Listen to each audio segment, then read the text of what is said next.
ความน่ายิ่งน้องเอี่ยมวันก็เป็นห่างหามาพอโตสูงเล่า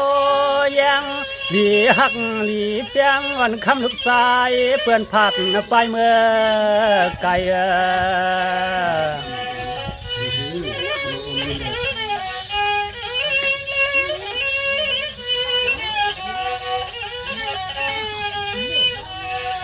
ยิงน้องเอี่ยมันลาดว่าไว้เลยเปลี่ยนห้างโพสกว้างผ่านจึงขัดก็เฮไหลในนะครับพี่น้องครับ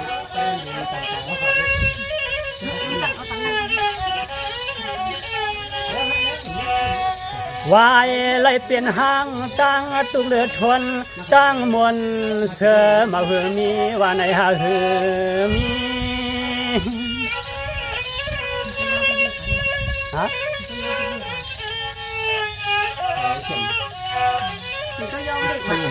เอมันแล้วก็เปลี่ยนน้องลาดว่ามีเสลูกลีล่างอ่อนไว้หนึ่งก็หาเลี้ยงตัวเต็กผู้มาทนหินอ่อนใส่อ่อนข้อก็กวยเล่หลอมเย็นหลอมสี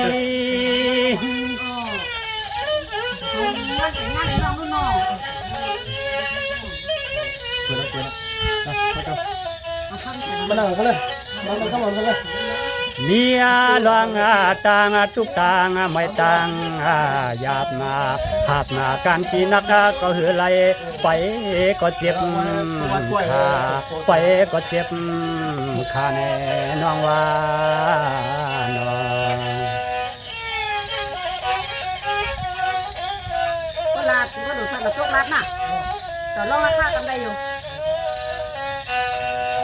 สองว่าตัวลุยมันปนมาเข้าตั้งหลายปีย้อนเปิดมีเศษเพขี่ทบตัวยิงนางพวงมือน้องหอรถเครื่องมือจำตังสำยังไรมีรถกาเลียนมาผ่าขานวางโปเลยหักกว่าโปเลยเงือขึ้นห้องยาใน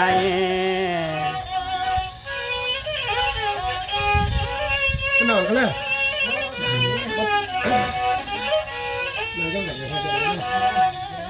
ขานวางปอไหลหัก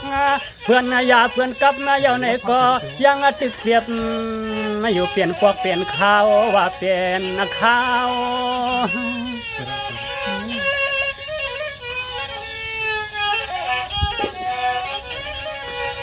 โอ้ยลูกเอี่ยมันน้องลาดว่าเพื่อเลยแข่งขาหักกว่าว่า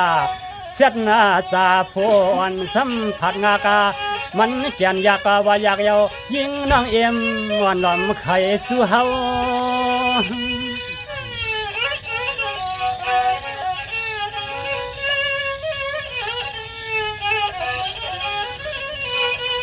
เราว่าน้องหลอมว่าสั่งเสือมันง่ายยิงน้องโป้ไข่มือกว่าเฮ็ดนะเมียนายข่าวโป้ไข่มือกว่าเฮ็ดเมียนายข่าวในน้องว่า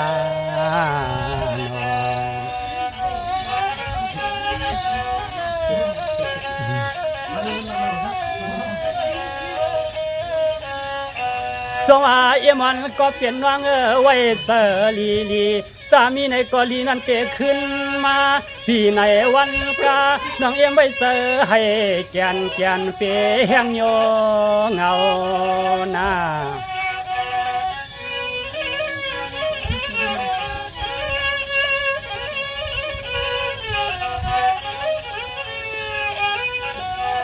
เรา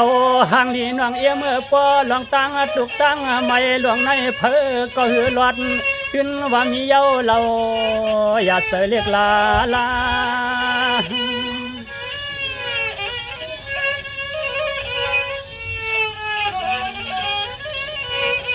เอมันก็เปลี่ยนน้องไว้เสเกียนว่าไว้เสเกียนน้องอย่าห้องเสียนให้ที่ในวันพี่ปันแพงเอ็นแพงแห้งยิงอย่าเปียห้องให้เสียงหวนว่า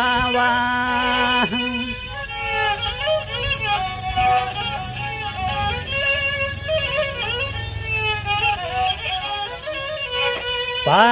หัวเอ็มน้องหลอมว่ามังปอกมาก็ตั้งห้องตั้งให้ ยินไม่ใส่ไม่ขอห่างอำอาสายินไม่จะป่าในเจียวงาเจอคือสร้างห้องหาผู้คนอะไรในน้องว่าน้อง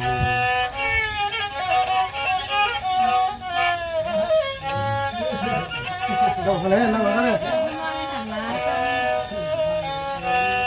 สงว่าเอมันก็เป็นน้องไว้เสิร์ฟนั้นทุกขาเหลือเฮาฟังพยายามข้าวในยิงไว้เตอให้แกน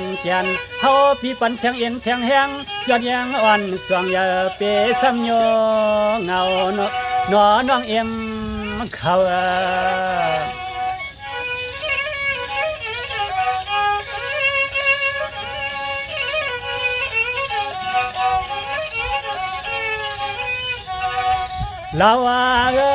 เราก็หนึ่งลอมไปเมื่อวันไหนก็วันละหนึ่งก็คนไม่เตะซ้ำคืนมาวันละหนึ่งมันก็คนไม่เตะซ้ำคืนมา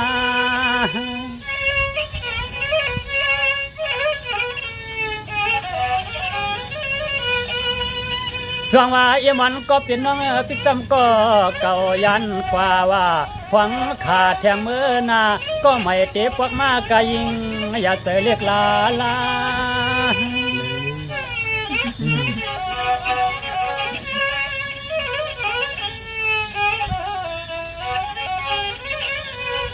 ป้า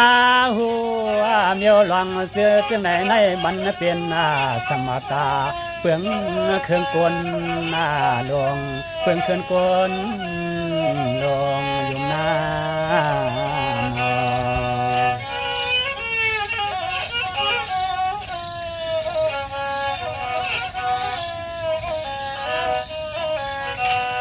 เอาค่ะเห็นนาพันธ์เสถียรครับค่ะในกอห้องฝากถึงน้องเอ็มอันไรย้อนมานะคะเนาะไม่จุงค่ะ